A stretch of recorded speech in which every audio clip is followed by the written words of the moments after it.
I'm all right, fella. I am all right. Yeah, just a bit of running about this morning, doing some self-tapes for auditions and stuff, and getting a bit of hour in on Elden Ring without the missus knowing about it. Yeah, so... Hold yeah, on. fun. Did I hear that correctly? Dude, I just hit this thing. I just had to stop earlier on. Yeah, I'm a gamer, but I'm not... We're straight into it, aren't we? So I'm a massive Miyazaki fan. So, wow. And the Souls games are Bloodborne's my favorite. Oh my God. So wow. I'm talking too much. You talk. No, please keep going. That's crazy. You're the first person in the cast that's actually played the game. So this is a fascinating take. No. Dead set that I've talked to. Yeah. I've talked to a lot of the actors too. None of them have played. So it's actually really good to hear that you're getting involved. So when you met him, were you a bit nervous, I'm guessing? Really nervous. And I luckily, so the job came in and they went, and again, in my first ever game I've ever done a voice for. That's what I was going to ask you as well. How are you a gamer for all these years? And this is the first one. I can't believe it. Never done one before. And a note came from my voice agent saying they want to see you, Liquid Violet, want to see you for this game. It's Hidetaka Miyazaki's game. And I went, what? What? I went, is it Elden Ring? And because of course, and this was January 2020. Yep. I was a long way, I've had to keep this quiet for such a long time. That must have been killing you. On this, with all the Reddits going, it doesn't even exist, this game. And I'm going, it does. I'm in it. When did it first was it revealed at that point to the public or not? When was it? I thought it was because I knew about it. Yeah. So it must have been. It must have been January 2020. It must have been. It must have been 2019. It was rumored. But we never saw gameplay. We never had seen gameplay. No. Yeah. No, there was nothing, was there? It was just the trailer. Yeah, and so then I went into Liquid Violet. This is before COVID, and then did a little, voice testy thing, and then got it 2 weeks later, and then I think a week after that, Miyazaki-san was over, and we were recording.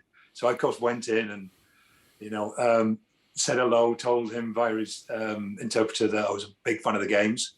Said I love Bloodborne, then said although Sekiro, too hard. Sorry, mate. I'm sorry. How does he respond to that? He laughed. He did, yeah.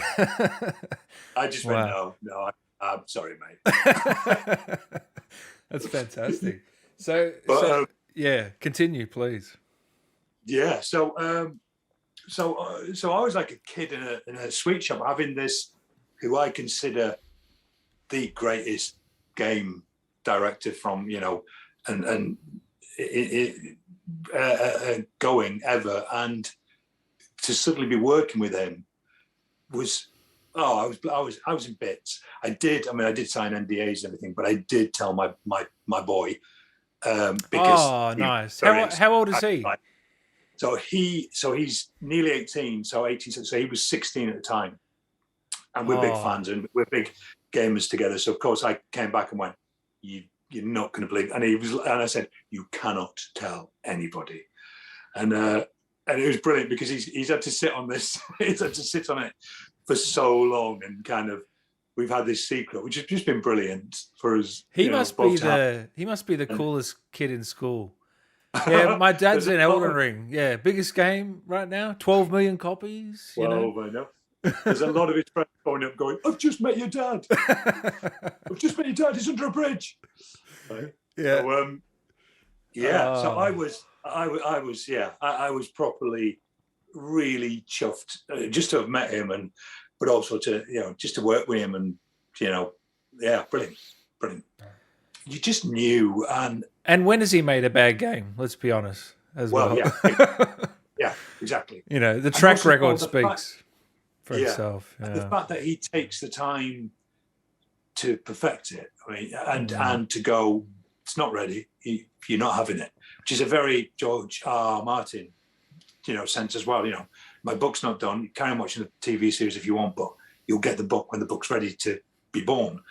Yeah. And this definitely had the feel of that. And oh God, when you go into the world and you see how big it is and how populated it is, man, I mean, I just can't wait to be like 70 or 80 in an old folks home with a VR set on, wandering around this world. So you kind of think, God, what's it going to be like when we get there? Yeah, it's fascinating. It's the amazing thing about the game for me is the sense of discovery. Just if you just go off some random path, you might go down an elevator and there's this massive world. You have no idea it's even there, and you can explore for hours. It's unbelievable. I don't think I've seen anything like it in a game before. No. And also finding little bits, like I found this huge doorway with that's just not open. It's not open to me yet. It's got trees coming off it and I can't get any way around it. And there's a massive lift outside that you can't get up or down. So I know it's going to be coming to play later on.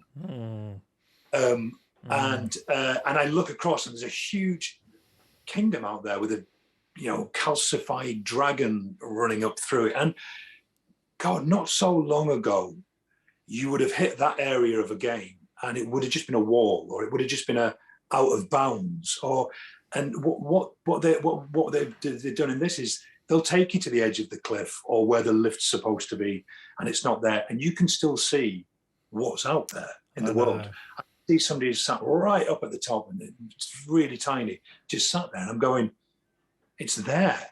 I'm just not at a point where I'm allowed through yet. But no longer is it a wall. Do you know what I mean by that? Yeah. Oh man, I love the game. I think it's one of the best games in years for sure. I don't know how he's done it, because Bloodborne and then Sekiro and Dark Souls, and he never misses, this guy. He's a treasure. No. Yeah. And also as well, you can see through those games, can't you, how he always, what's lovely is he's not reinventing himself. He's just getting better every game. And there's elements that from that, and though you can feel those coming with him on the ride, and he takes what works and goes, I like that, I want this. Do you know what? I need to add a horse. And you go, yes, you do need to add a horse. And it's that he's growing and growing and growing and growing, even when you think he's fully grown up. That's the thing. So now you got to call him up when he's on into his next game and go, yeah, I'm happy. I'm available. I did a podcast. You need to watch this podcast all about you. Right, I was talking really good about you.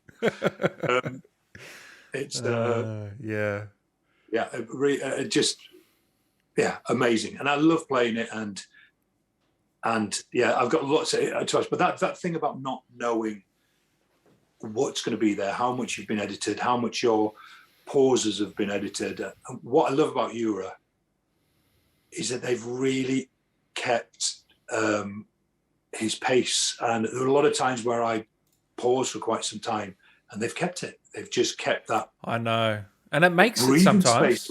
It gives it a realistic feel or something, Yeah. He's not just cracking on with the dialogue. And I've Googled and watched his one of the things when he dies and you get his armor. I saw that, and I was really touched because they didn't rush it through. They let him end the lines. You might have seen my video. That's the one I did. Yeah. Sorry about that one. But it was, it's great. But what's lovely as well is that the game's so good that I haven't once. God, I've not actually thought about this, but I've not Googled where is Yura or the fire giant. I'm not running through trying to find me in the game. You'll find the fire giant, don't you worry. Will I? I'm so excited by the actual game that if I come across me, that'd be brilliant. that'll be amazing. But I'm not trying to get through it to find the bits I'm in. Do you know what I mean? I'm not fast forwarded. Yeah, yeah. You're just enjoying it. Yeah. Fully immersed. I love that.